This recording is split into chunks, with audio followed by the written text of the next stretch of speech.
Good afternoon, everyone. Good morning to our attendees from the West Coast. Welcome to ICON and our Legal Expert Series webinar. Today we'll be covering the recent changes in the legislative and legal landscape surrounding contingent worker compliance throughout the U.S. If you go to your webinar controls on the right side, you'll see the dial-in instructions are over there in the center of the panel. If you have questions that arise during the webinar, feel free to type them into the question box and submit them. We can answer them for you later. And if you're having trouble seeing the full screen, upper left-hand corner, click Zoom, go to 75% or actual size, and should make it a little easier for you to view the webinar.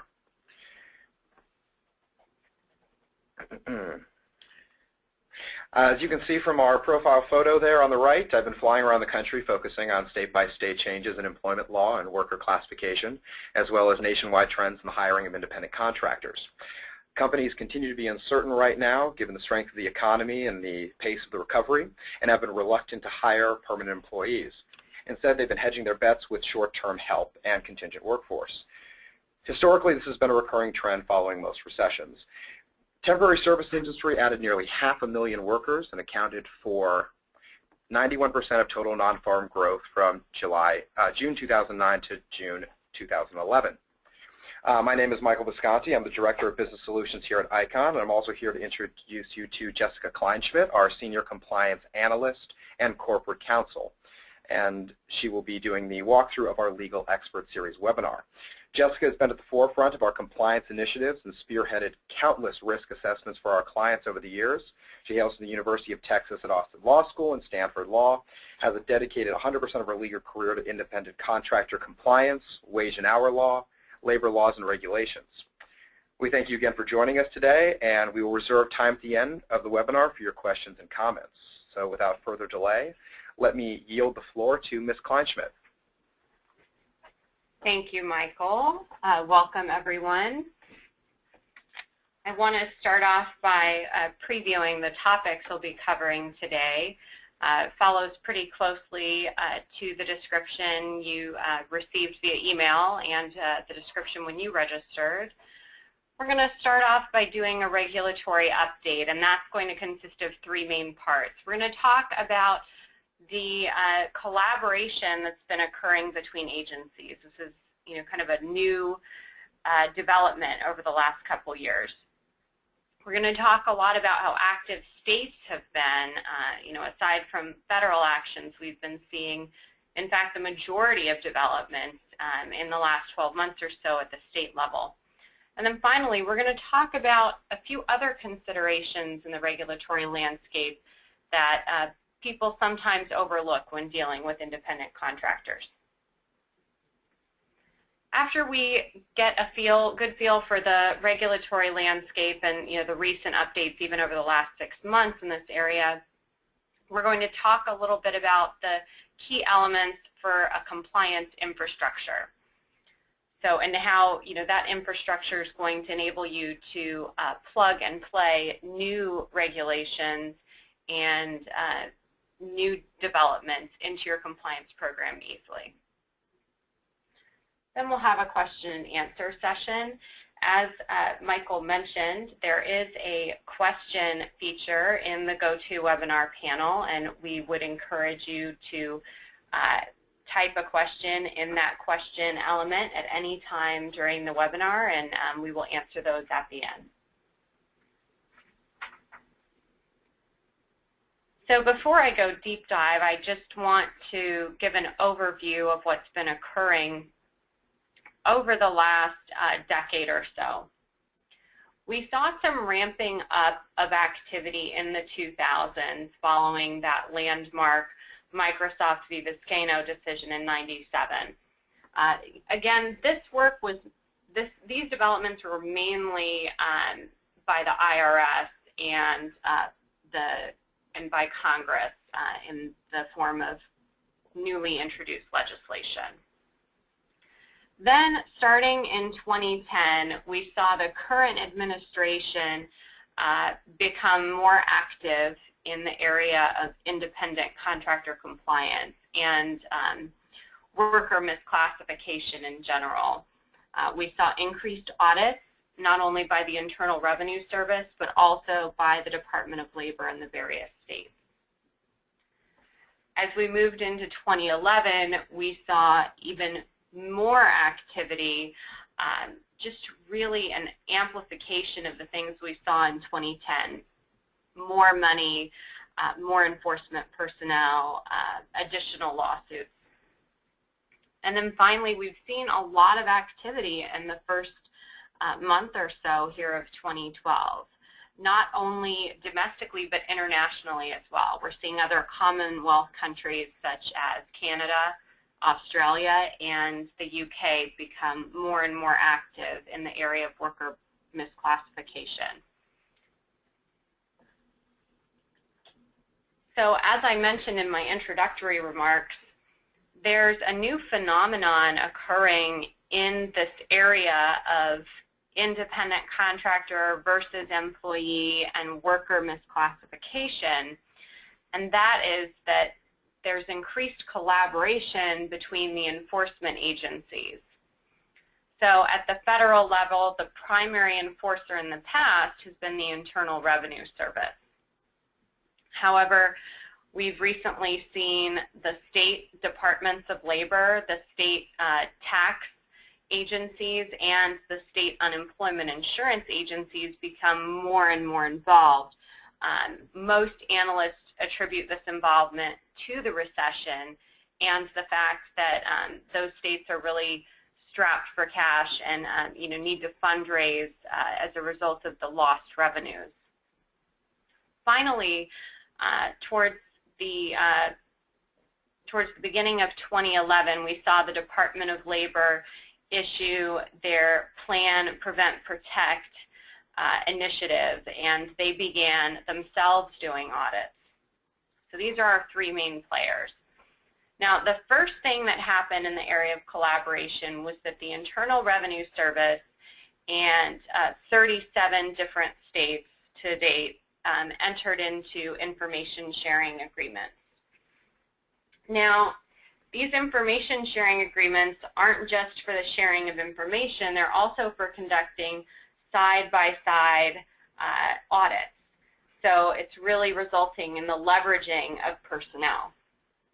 Now, the second thing that occurred is in September of last year, so this was less than 6 months ago, the Internal Revenue Service and the Department of Labor entered into a memorandum of understanding. Now, this runs far deeper than an information sharing agreement. This is collaboration on education materials, collaboration on proposed rules, collaboration in audits themselves, and also additional collaboration in getting information to the states. So this is a part of the federal intergovernmental partnering program, and the Department of Labor, any information the Department of Labor shares with the Internal Revenue Service, the Internal Revenue Service is also obligated to share that with state departments of labor. It's a very robust agreement. Now, the final development we've seen as recently as last Friday, Louisiana became the 14th state to enter into a memorandum of understanding with the Department of Labor.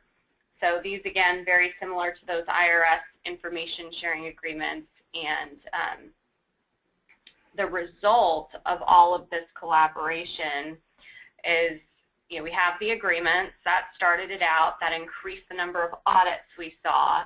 That's also increased the number of arrests. I'll talk a little bit about the states that have been particularly active in arresting individuals that misclassify. And then finally, it's resulted in a large increase in the number of class action lawsuits as the plaintiff's bar gains access to information about employers that misclassify employees as independent contractors. So the consequence is really the leveraging of the personnel between these three agencies. We've seen 300 additional investigators at the Department of Labor in the past year. Those individuals are working very actively to get information into the hands of the Internal Revenue Service and into the hands of states. and conducting multiple audits simultaneously. So we've seen several organizations that are in a state audit, a Department of Labor audit, and an Internal Revenue Service audit all at the same time. So those side-by-side evaluations. This is commonly being called triple jeopardy. So you have more than one concern when you're dealing in this area. So the second piece of this is when you're dealing with all of these different agencies, the test for determining whether a worker is an employee or an independent contractor, those tests are different. So that results in a more complex worker evaluation process. So in addition to the tests being different, every regulation has its own fines and penalties. So the result is higher cost. It's a higher cost to comply because you have to worry about various tests, particularly when we see employers in all 50 states. There's nearly 170 tests that need to be looked at. And second of all, the increased cost of not complying with the law. So those are the two challenges that employers today are facing. So next, I want to focus on a few states that have been particularly active in the area of worker classification. Obviously, the Internal Revenue Service and the Department of Labor have, been active since 2008, and increasingly so. The Department of Labor, in particular, having an increase of 500% in collection of back wages over misclassified employees. But the states have been just as active, if not more so. And these, I went ahead and picked 6 of the most active states. We're going to talk about California, Connecticut, Illinois, Massachusetts, New York, and Washington. So I wanted to go ahead and start off with California. California has been the most active state in the area of employment legislation. They passed more than 20 new employment laws in 2011 alone. Some of these developments dealt with employee credit reports, when you can and cannot use those. The mandatory notice of pay under AB 469, the Wage Theft Prevention Act in California, that notice came out, less than 10 days before it had to be implemented. So a lot of scrambling in California. Limiting the use of gender identity and gender expression in the employment process to prevent discrimination. Mandatory health benefits during a pregnancy disability leave. Mandatory contracts for commissioned employees. And most relevant for our purposes here today, those additional fines for willful misclassification under Senate Bill 459, those fines for willful misclassification up to $25,000 per violation. Now, again, this isn't per worker, this is per violation. So all of those signed into law by Governor Brown in the past year. So next, I have a few comments on Connecticut and Illinois. Connecticut has been particularly active. They have found $50 million in unreported taxes over the last year alone. Connecticut's not a huge state, and they have found it a way to be very effective in locating these misclassified employees. In fact, their task force is so strong at their Department of Labor, they actually had work stoppages at 25 companies in a single day. They issued a total of 226 work stoppage orders last year. And then finally, and I think most surprising for the majority of our clients, are the arrests that are occurring by arrests of owners of companies that misclassify workers. Connecticut had 75 such arrests. So that's more than an arrest a week. Now, Illinois, not a state that people talk about a whole lot in the area of worker classification, but Illinois was actually one of the first states to enact an Employee Misclassification Act, and they've been very active in enforcing that act since it was put into place in 2008. They have an extremely active state task force that has doubled that task force's budget for 2012 alone. So we expect to see more activity there.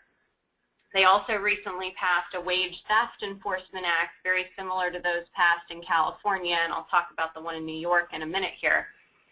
So Illinois is an area where we expect to see many more stories out of that state soon regarding employers' challenges with worker classification. So next up, rivaling California for the leader in employment legislation is Massachusetts. Massachusetts has a very active Attorney General. This Attorney General has made several arrests, even handing down a 2-year jail sentence that I talked a little bit about in a blog earlier this year, and also fines, penalties, and restitution. I think the really interesting thing about the work that the Attorney General is doing in Massachusetts is finding individuals personally liable. So, you know, piercing the corporate veil rather than holding the company financially liable, finding individuals personally liable, and even going after their personal assets to collect these fines, penalties, and restitution. Now, this next one is also quite interesting. We've seen a practice in Massachusetts where employers are misclassifying their employees as a franchisee. So they're calling, you know, they're having the worker set up their own, quote, franchise, but they're still maintaining control over the work. So Massachusetts had a court decision come down, you know, basically decrying this practice and, you know, stating that this was misclassification, even though they were calling them franchisees rather than independent contractors. At the end of the day, it didn't matter what they were being called. What really mattered was the fact that they were being treated like employees. So that's a common thread that we see, you know, across this space is it doesn't matter what their name is, and that really matters how they're being treated. Massachusetts has the most stringent independent contractor test out of any of the states we're talking about today. They have an ABC test where all 3 prongs of that test have to be met in order for an individual to qualify as an independent contractor, and that test is different from the federal test and the Department of Labor's test. Now, we also saw, this is something that just happened in California. We're now seeing it in Massachusetts as well. That is the extension of Massachusetts wage statutes, including independent contractor tests, to out-of-state employees. So if you have an employee that resides in Texas, you're going to use the state of Texas to remit taxes, issue their W-2, etc. However, what Massachusetts is now saying, similarly to the way California has viewed things for some time, if that worker has some minimum contacts with Massachusetts, for example, attending meetings in the state of Massachusetts at any, you know, regular interval, Massachusetts can go ahead and apply their employment laws to that individual. So I'm very interested to see how Massachusetts reaches outside of the state to enforce that one. Finally, we also saw Massachusetts increase the limitation on the use of background checks in the employment process. So Massachusetts enacted a, quote, ban the box legislation that took effect back in November of 2010. That ban the box legislation quite literally banned employers from having a checkbox next to a statement, have you been convicted of a felony, for example. So not allowed to have those on employment applications in Massachusetts. So this is kind of an extension of that. Now also limiting what Massachusetts defines as criminal offender record information in making those employment decisions. So continuing on to our final two states, New York. I think New York probably comes in third as far as activity and worker misclassification. New York's Attorney General, similar to Massachusetts Attorney General, just very, very active in enforcing their worker classification legislation that they've passed over the last 2 years. So the Attorney General created a task force, and that task force is dedicated to making sure that workers that act like employees are treated like employees and receive all the benefits that an employee should receive. And a few of those pieces of legislation are the Wage Theft Prevention Act, and we've got a photo here of the signing of the Wage Theft Prevention Act, and the Fair Play Acts. So we've seen these in a couple of industries in New York. One, I believe, just being introduced yesterday in New York for the construction industry and the trucking industry. So finally, Washington had several employment developments last year. We saw an expansion of the definition of what an employee was. We had public defender organizations. So when the state did not have enough public defenders to handle their cases, they went to outside public defender organizations and had those individuals represent defendants that did not have the money to pay for an attorney. Now, the state of Washington decided that the state of Washington was actually treating those public defenders like an employee, even though they were employed by somebody else, and found that they were eligible for the public pension in the state of Washington. We've seen similar cases like this in California as well, in Nevada County. So that expansion of what these states consider an employee to be really impacts the independent contractor employee analysis, because when you increase the size and scope of that employee bucket, you have to be more and more careful with how you manage your independent contractors and making sure that they don't start to look anything like, you know, what Washington or California considers to be an employee. Finally, we also saw rest and meal period requirements put into place in Washington, along with paid sick time requirements.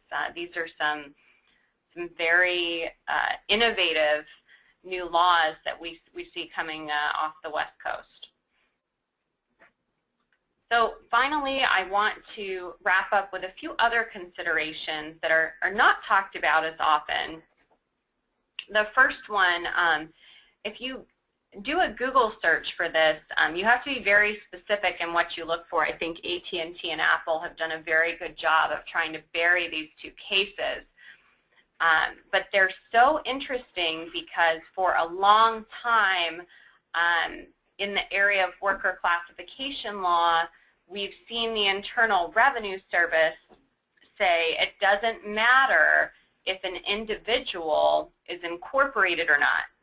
If at the end of the day you've got an individual working for a company, you know, we need to evaluate whether or not that relationship is independent contractor employee. But in this past year, we've seen 2 class action lawsuits come up. One's against AT&T, the other is against Apple. Apple has been, you know, obviously under heavy scrutiny lately for its use of labor. And what AT&T and Apple are in these lawsuits over is what they're calling virtual services corporations. And before they're allowing people to work in their call centers, they're forcing them to incorporate. So we're really looking to see what happens in these two lawsuits. The AT&T one survived a motion for summary judgment, so that case is still active. The judge said that it needed to go to trial, so interested to see that one.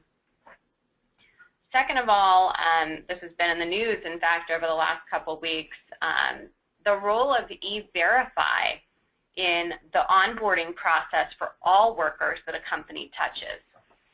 So in the last decade or so, E-Verify, which was previously handled by ICE, is now handled by the U.S. Department of Homeland Security, which they're pretty serious about Homeland Security. So what we've seen is an increased scrutiny over employers in any way engaging with workers that are not legally authorized to work in the United States.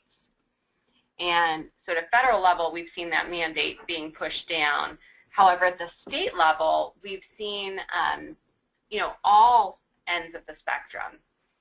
Some states, such as Arizona, are mandating that E-Verify be used by all employers, or those employers could risk losing their business licenses. And we recently saw that Arizona law upheld by the Supreme Court. Now, on the other side of the coin, we have states like California and Illinois that actually prohibit some employers from utilizing the E-Verify process. So very interested to see how that state Supreme Court case plays out across all of the states that have these regulations and how they change and develop. And then finally, exempt, non-exempt. Now, this is just an area that's given too short of shrift when we're handling independent contractors. We're seeing a move towards tracking of all hours worked. And when you have an independent contractor, you're quite often not tracking their hours, right?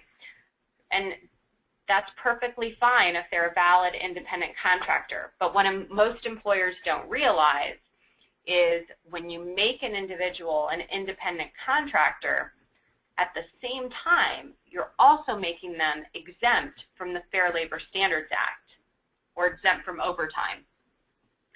Now, when you do that, if that classification has been wrong and that independent contractor really is an employee, and beyond that, not only are they an employee, but they're a non-exempt employee, how can you go back and prove that that individual did not work overtime, particularly if their hours aren't tracked or they're not paid by the hour? So these are all challenges that companies that ICON works with are facing today and trying to manage through their compliance program. So I think that's a good segue into talking about a compliance infrastructure and what you want that to look like.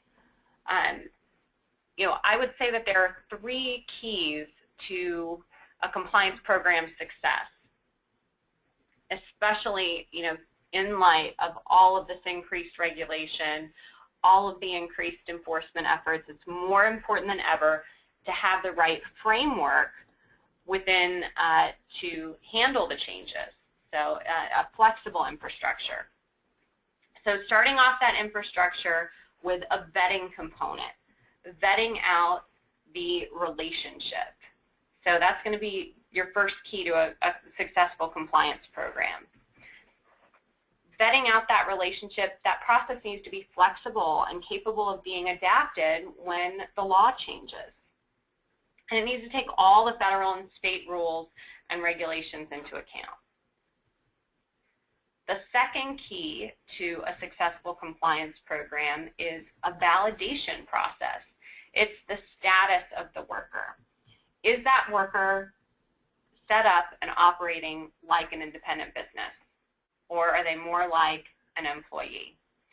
So this means checking their documentation. Do they have required insurances? Do they have insurances that your company would require from other suppliers? So something to look at. Finally, taking a look at the on and offboarding process. Primarily, take a look at the on and offboarding process utilized for full-time employees. This is for the security of your company.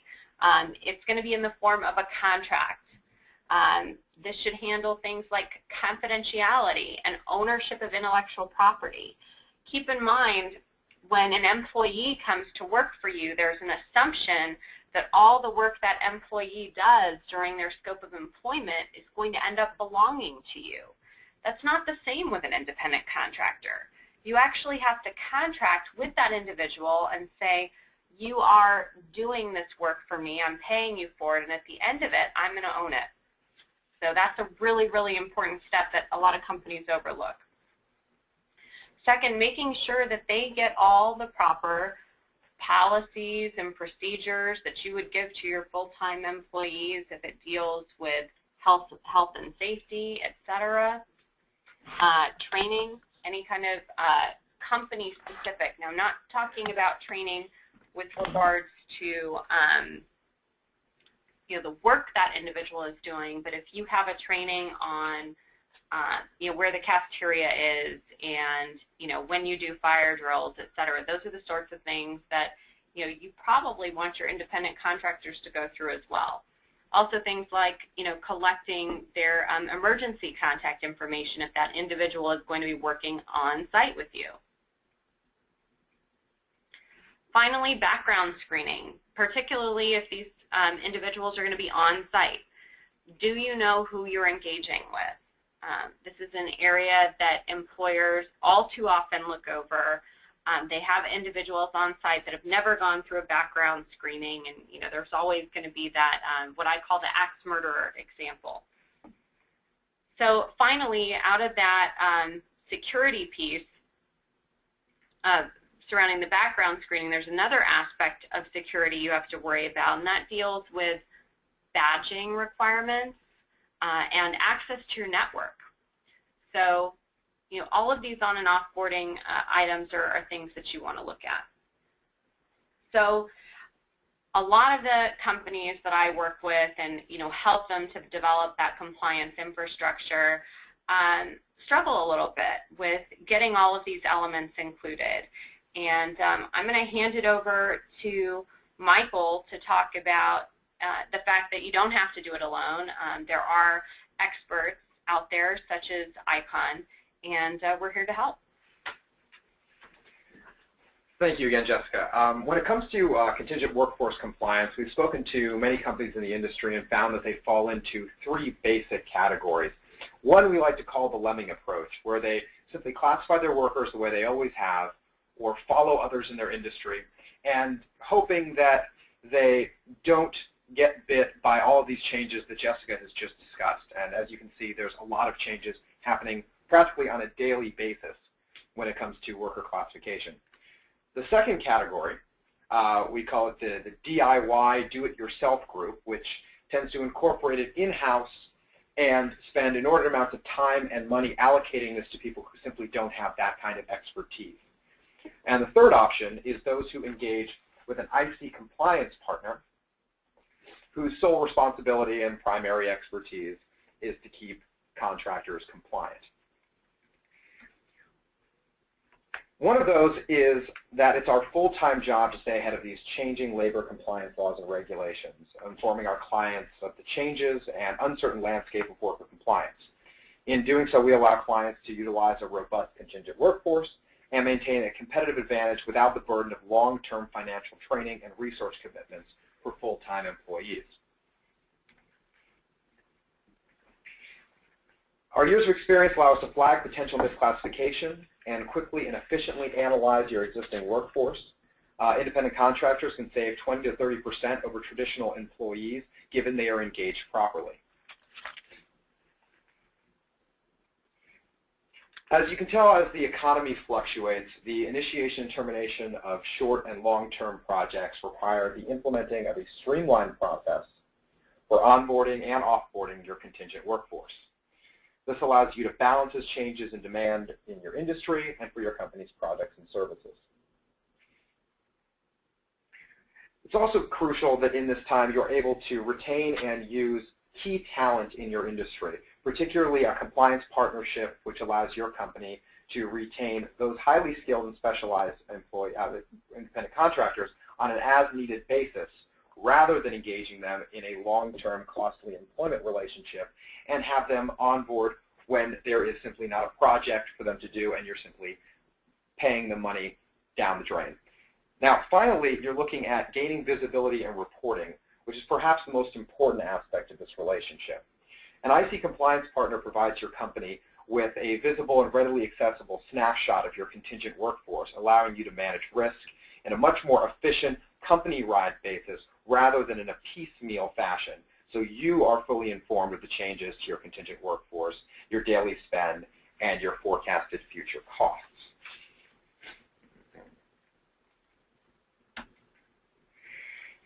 At this time, we have received a couple of questions, which we also like to open the floor to any questions you may have that arose during the presentation regarding worker compliance or your industry.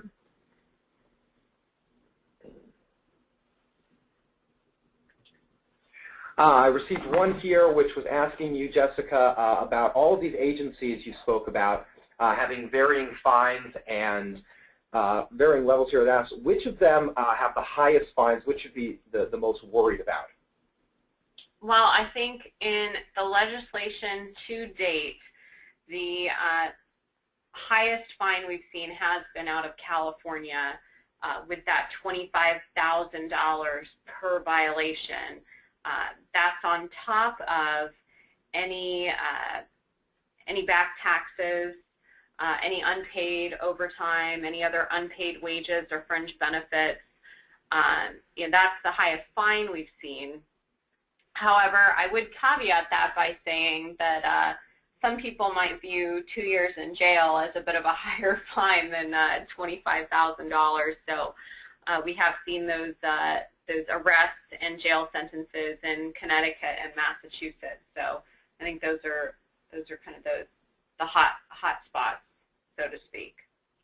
Thank you, Jessica. I have another question emailed here, which was asking about the Wage Theft Prevention Act, and specifically, it looks like to be asking what workers, which of our workers would be covered by that? So, I would go back to the conversation surrounding exempt, non-exempt. So when we are dealing with any of these wage theft prevention acts, we've got one in California, we have one in Illinois, we have one in New York. They're all dealing with your non-exempt employees. So I'd go back to the fact that when you call someone an independent contractor, you're also calling them exempt from overtime. Whether that's a conscious or an unconscious decision, it's a consequence of making that independent contractor determination.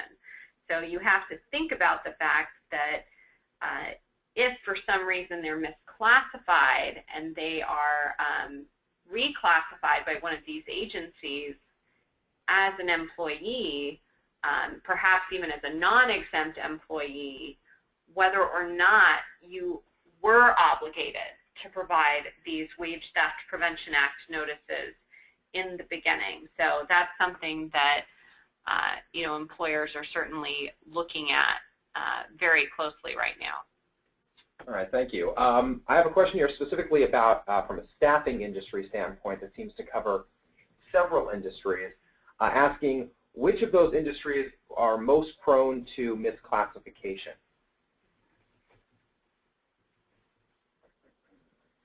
So I think that the industries that we've seen the most activity in are the construction and the trucking industry from a media perspective. But a much larger area of concern for most of our clients are those highly compensated misclassified individuals. So when we're dealing with $100+ a day specialists,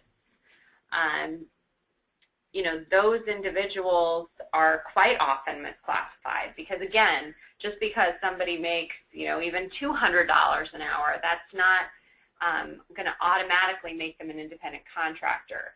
So a few things. When you're dealing with those highly compensated individuals, the amount you're paying them over the course of a year increases. So your exposure is increasing.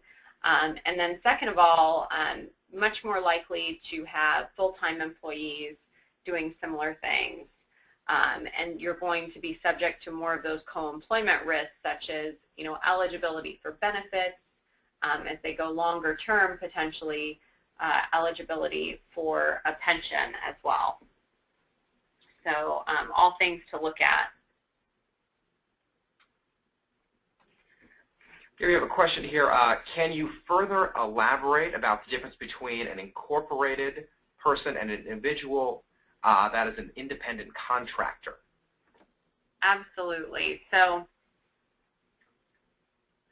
at the end of the day, when we talk about what the Internal Revenue Service, the Department of Labor, and these states are looking for, they are looking for anyone who is not paying their taxes on a W-2. So if they don't get a W-2 from somebody, you are at risk for having a misclassified independent contractor. So just because, let's take an example. John Smith, before he starts working for ABC Company, goes out and becomes John Smith Incorporated. And John Smith is really being treated like an employee by ABC Company. Now let's say the Internal Revenue Service comes in and audits ABC Company. They see John Smith. John Smith looks like an employee. The IRS is going to disregard the fact that John Smith is incorporated and say it really doesn't matter if he's incorporated. It really doesn't matter if he has a contract that says he's an independent contractor. At the end of the day, what we're primarily concerned with is, does John Smith look like an employee? Is he being managed? Is his work product being controlled? That is really what they're looking at. So I hope that answered the question, and if there's, I hope I've been responsive to everyone's question. If you have a follow-up question, please feel free to send that on through. But we do have another question here. Yeah, Jessica, it looks like we have two more questions that are on the same topic. I think they came out of your discussion of the cases with Apple and AT&T. Similar question, I think you may have just answered most of it, but they also wanted to know the likelihood of these kinds of IRS audits. So the likelihood of an IRS audit is more difficult to determine because the results of many of the IRS audits aren't public information because they settle. The IRS will publish a fine, but they won't publish a settlement. So we really have limited visibility. Where we have great visibility is into the AT&T and Apple cases, all of those being public court records. So one of the things that I didn't talk too much about today, but with regards to class action lawsuits, we saw a drastic increase of nearly 300% in class action lawsuits from 2010 to 2011. So that increase, we've been able to see in the court filings. So when you talk about likelihood, that is greatly increased. Now going back to the AT&T and Apple cases, I do want to talk a little bit more about those just for clarity. What Apple and AT&T were doing is they were engaging with a company called Arise. So they engaged with a third party, thinking that this would insulate them from risk. And what that third party did on behalf of Apple was force their call center individuals to incorporate. However, once they were incorporated, Apple and AT&T directed these individuals through very detailed manuals and instructions through Arise. But at the end of the day, you know, these were promulgated by Apple and AT&T, and even though those individuals were incorporated, they're being treated like employees. Again, you know, I mentioned that the AT&T class action has survived summary judgment by AT&T, and they are going to be litigating it in California. They'd also been looking to move the venue to Florida. So obviously, California courts being very, very employee-friendly, we're not expecting that to go well for AT&T. Now, the Apple lawsuit, that was just filed in the fall, so we haven't had the first hearing for that lawsuit yet, but definitely I would suggest to everyone on the webinar, make sure to take a look at our blogs as they come through. There's at least a couple a week. Anytime we have a piece of noteworthy news, we're going to pass that along to you. So, do we have any other questions? All right. Well, thank you, Jessica. And thank you all for attending our webinar here. If you have any further questions you'd like to ask us individually, we have just put our contact information, emails, and direct phone numbers on the screen for you. You can also get further information about ICON at gotoicon.com. And as Jessica mentioned, our blogs, in addition to upcoming legal briefs and our webinars will all be available on the website for you. Thank you all for joining, and have a great day.